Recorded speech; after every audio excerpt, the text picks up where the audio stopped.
Der Sommer ist da und wir sind bereit für Südsee-Vibes.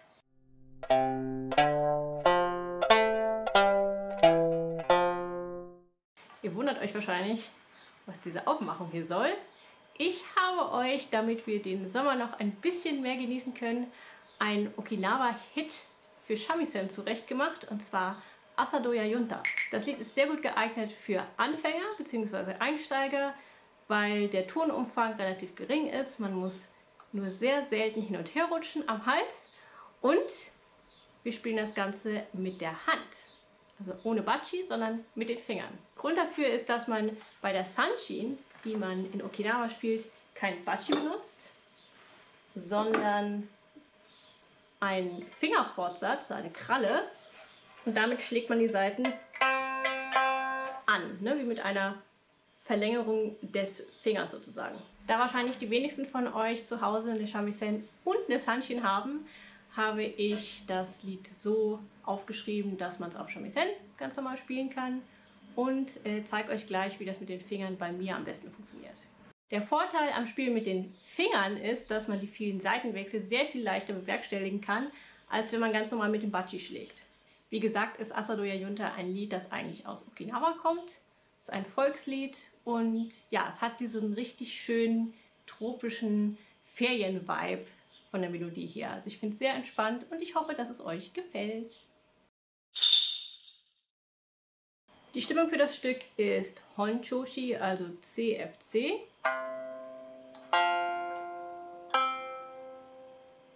Und wer kann, drehe bitte das Sawari raus, dass wir kein Surren auf der dicken Seite haben.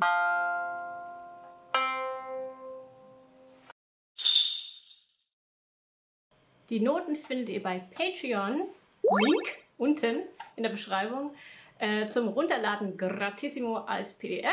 Und wenn ihr Unterstützer seid bei Patreon, kriegt ihr noch 2 weitere Versionen dazu. Und zwar einmal die Version ohne diese ganzen leeren Seiten zwischendurch, wo man sich also das Hin- und Herspringen ein bisschen sparen kann. Das ist dann die Rahmenversion der Melodie.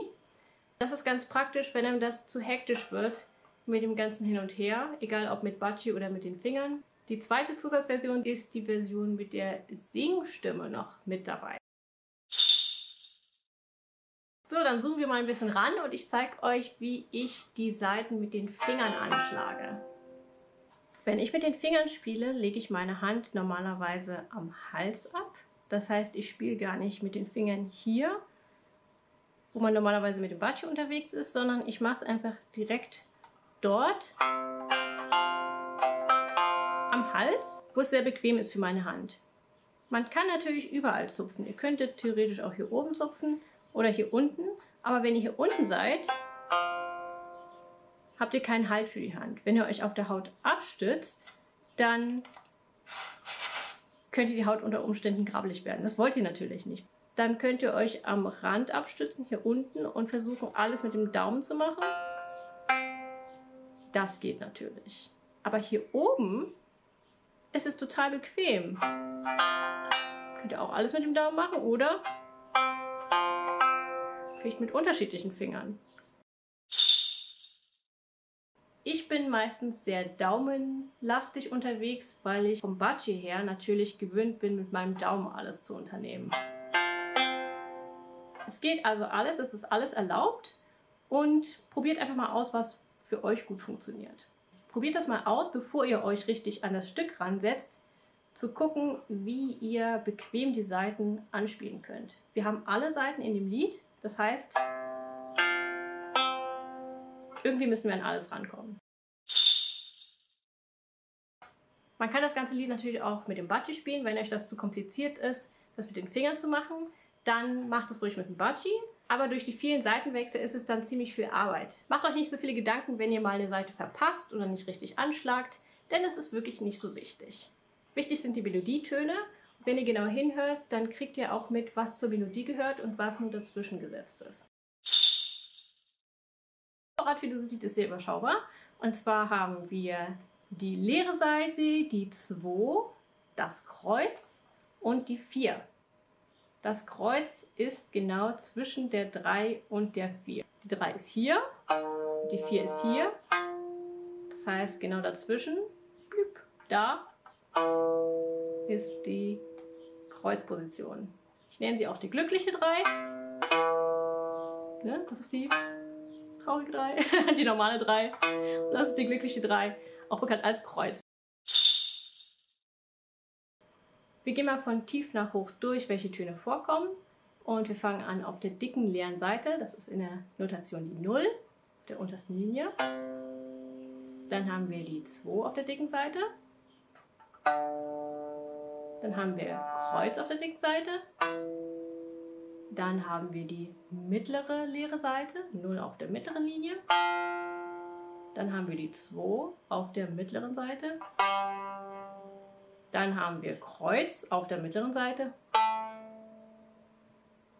Das nächste ist die leere dünne Seite, die oberste Linie 0. Dann haben wir die 2 auf der dünnen Seite. Und dann haben wir die 4 auf der mittleren Seite und dann müssen wir hinrutschen mit der Hand, um die zu erwischen. Ja?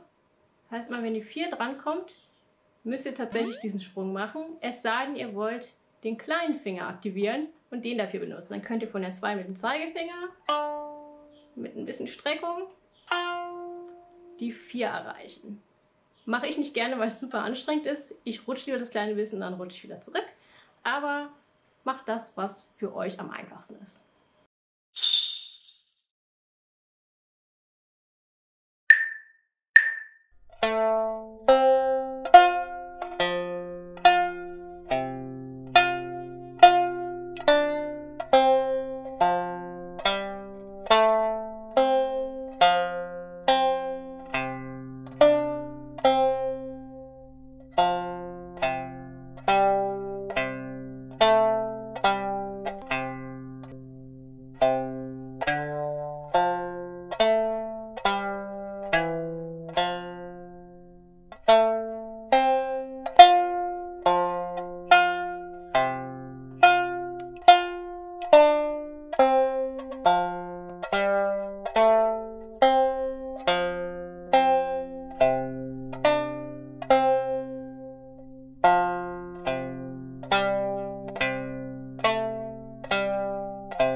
So, das war Asadoya Junta auf Shamisen. Ich hoffe, es gefällt euch und ihr kommt damit gut in den Sommer. Ja, und schreibt mir gerne in die Kommentare, wenn ihr Fragen habt oder wenn ihr Wünsche habt oder vielleicht einfach erzählen wollt, wie es läuft bei euch. Dann sehen wir uns demnächst wieder. Kommt gut durch die Hitze. Tschüss.